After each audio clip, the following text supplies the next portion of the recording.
So now we are officially 20% below the recent highs on the S&P, closing in bear market territory. Ed, what's your advice to investors?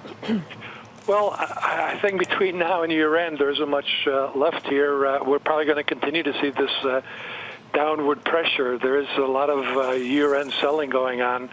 You know, people have accumulated lots of profits in this bull market, and I think with the sell-off that we've had, they'd like to keep as much as they can. Those who have losses are also going to probably be selling for tax purposes. So between now and year end, I think we're going to create some great value going into the new year. And I think we are going to find that stocks will be looking awfully attractive going into the new year on a fundamental basis. But, of course, there are other issues besides earnings driving the market, like politics, for example, and like trade wars. Talk to me with some numbers about the fundamentals. Why so attractive as we round out the year? Well, look, the economy, I think, is going to continue to grow next year. I mean, clearly, we've taken a lot of the riskiness out of assets. I don't think that the sell-off is going to cause a recession next year. The consumer is still in extremely good shape. Maybe some capital spending will be held back until we get some clarity on the trade issues.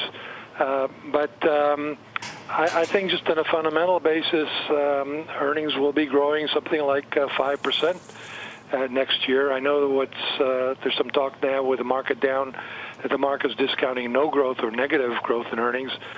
But, you know, the U.S. economy, the latest indicators we've been getting on consumers have been very strong.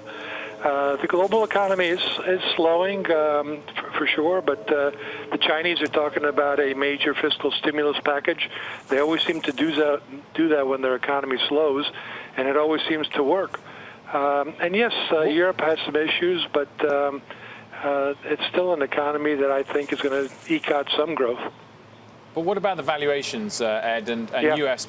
compared to the rest of the world? There was a big gap at the start of the year and in the middle of the year. Is it now evenly balanced, or are international stocks still a lot cheaper? Yeah, I think it's a good question, and I would say that it is evenly balanced. I mean, a lot of our outperformance was technology, particularly the FANG stocks, and they've been getting whacked in a major way here in this sell-off.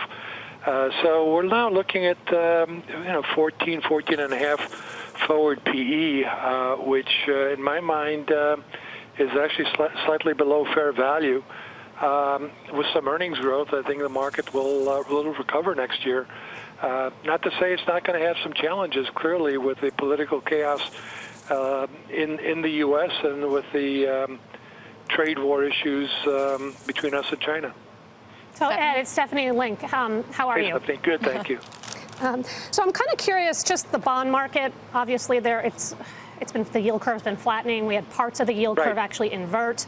How worried do you get on this? And then also, just to tie back into the question about valuation, what are you expecting for earnings for next year? Because at 14.5 times earnings, I totally agree with you, the market's cheap. But what if that E is not the right level?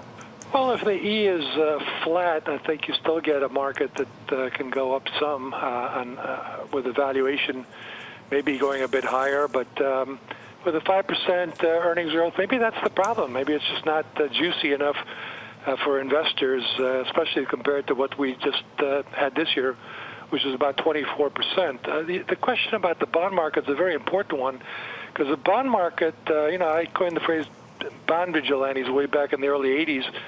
Now I'm looking at the market saying, well, maybe the Dow vigilantes have taken over.